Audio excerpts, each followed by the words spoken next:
নমস্কার। আমার YouTube channel বাঙালির আড্ডাতে আপনাদের স্বাগত। আমার আজকের বিষয় আলফ্রেড হিচকক, এক বিস্ময়ের নাম।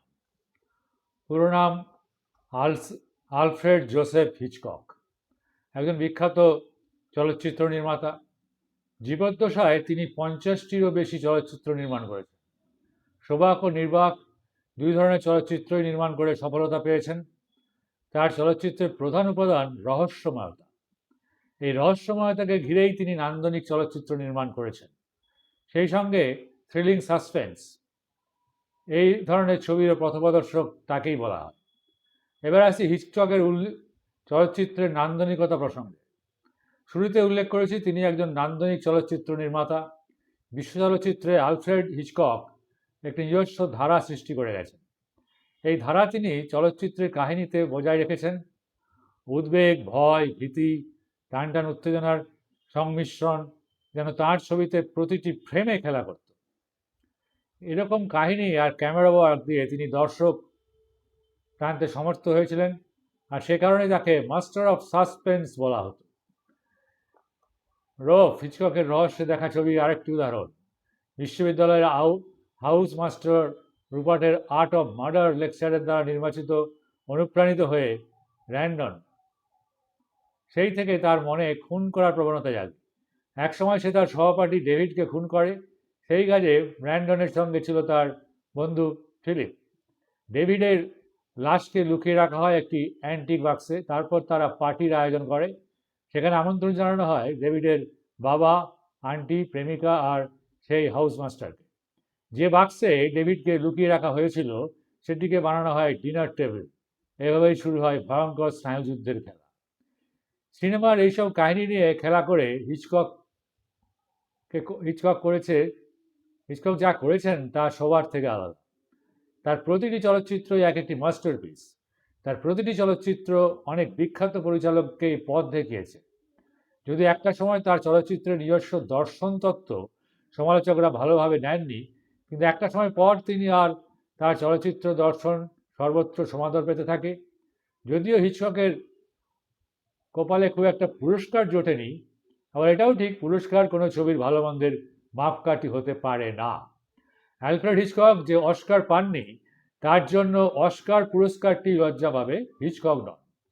বিশ্ব চলচ্চিত্রের পরিচালক হিসাবে যাদের সমীহ করেন তাদের মধ্যে সাধারণ মানুষ, দর্শক যাদের সমীহ করেন তাদের মধ্যে অ্যালফ্রেড হিচকক অবধারিতভাবে একজন। 1980 সালে মার্কিন যুক্তরাষ্ট্রের লস অ্যাঞ্জেলসের বেল এয়ার বাড়িতে তিনি মারা যান। মৃত্যুকালে তার বয়স হয়েছিল 80 বছর। গত শতাব্দীর 80-র দশকে আমাদের কৈশোরে অ্যালফ্রেড হিচকক প্রেজেন্টস নামে একটি সিরিজ টেলিভিশনে দেখানো হতো। পৃথিবীর নামকরা গল্পগুলোর থেকে ছোট ছোট চিত্রনাট্য থাকতো তার বয়ান। আমরা মুগ্ধ হয়ে যেতাম। একটা কাহিনীর কথা তো আজও মনে পড়ে। এক ভদ্রলোক শুধু পড়তে ভালোবাসতেন, ভাবতেন, আহা, পৃথিবীতে যদি সব কিছু ধ্বংস হয়ে যাওয়ার পর শুধু বই আর তিনি থাকতেন।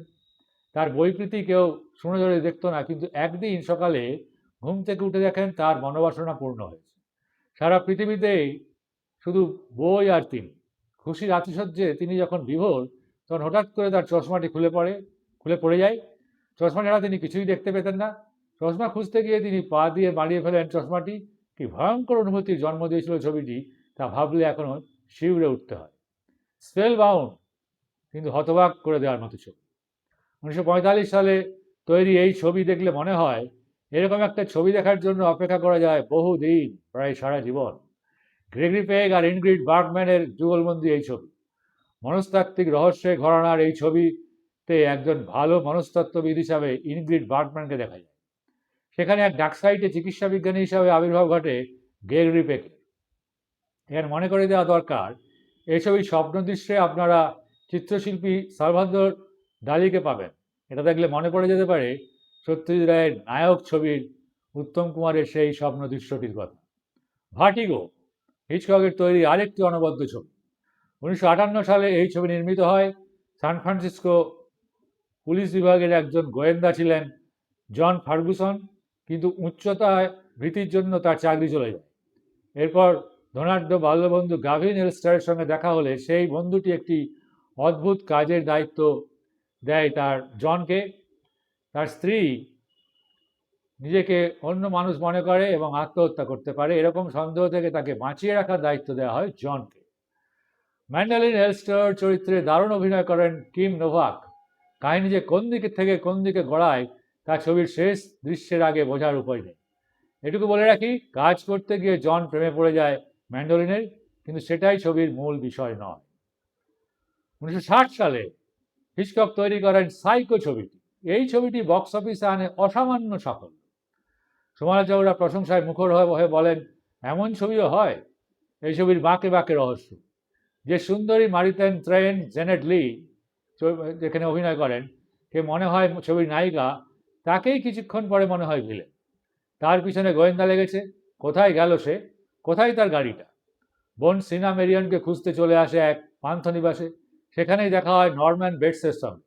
তারপর কি হয় সেটা রহস্যই থাকুক, কেননা লিখছি হিচকককে নিয়ে, যিনি রহস্য, রোমাঞ্চ ও গোয়েন্দা কাহিনীর মানচিত্র রেখে দিয়ে গেছেন। এই ছবির একটি শানের দৃশ্য রয়েছে যার তুলনীয় দৃশ্য খুঁজে পাওয়া কঠিন। এই সাইকো ছবিতে নায়িকা কিছুক্ষণ মধ্যেই খুন হয়ে যান। তারপরে পুরো ছবিটা জুড়ে থাকে যে কে খুন করেছে। আলটিমেটলি খুনি ধরা পড়ে। ছবিটা দেখলে আমার মনে হয় আরও বেশি করে সাসপেন্স বা থ্রিলার সম্বন্ধে দর্শকদের অনুভূতি চান। প্রতিভাবান আলফ্রেড হিচকক 1899 সালের 13ই আগস্ট ইংল্যান্ডের লন্ডনে এক রোমান ক্যাথলিক পরিবারে জন্মগ্রহণ করেন। বাবা মায়ের দ্বিতীয় সন্তান তিনি। তার মা ও পিতামহী ছিলেন আইরিশ বংশোদ্ভূত। দীর্ঘ কর্মব্যস্ততার পর 80 বছর বয়সে 1980 সালের 29শে এপ্রিল তিনি মৃত্যুবরণ করেন। মৃত্যুর কয়েক মাস আগেই তিনি রানী এলিজাবেথের কাছ থেকে নাইট উপাধি লাভ করেন। আলফ্রেড হিচকক ছিলেন এক বিস্ময়কর প্রতিভা। খুব কম মানুষ আছেন যারা এরকম প্রতিভা নিয়ে জন্মান। বিশ্ব চলচ্চিত্রের ইতিহাসে আলফ্রেড হিচককের নাম কোনোদিন মলিন হবে না। আলফ্রেড হিচককের একটি ছবি যেখানে তিনি বলছেন যে পুরো ছবিটা একটা শটে হয়েছে, আসলে তা নয়।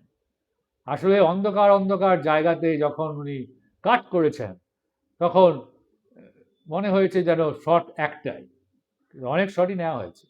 এইভাবে সিনেমা যে আসলে ট্রিক ফিল্ম, সিনেমা যে আসলে চিট করে।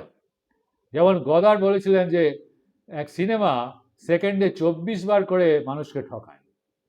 কারণ সাউন্ড সিনেমার ক্ষেত্রে সেকেন্ডে 24টি করে ফ্রেম গেলে সিনেমার ইলিউশন তৈরি হয়। এবং সাসপেন্সের দুনিয়ায় বা গোয়েন্দা ছবির ব্যাপারে আলফ্রেড হিচকককে গুরুদেব বলে মানা হয়।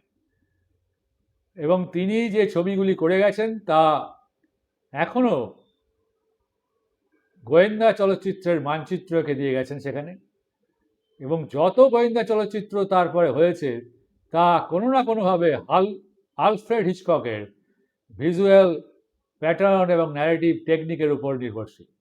এখন এই ভিডিওটি যদি আপনাদের ভালো লেগে থাকে তাহলে আমার ইউটিউব চ্যানেল বাঙালির আড্ডা সাবস্ক্রাইব করুন, শেয়ার ও কমেন্ট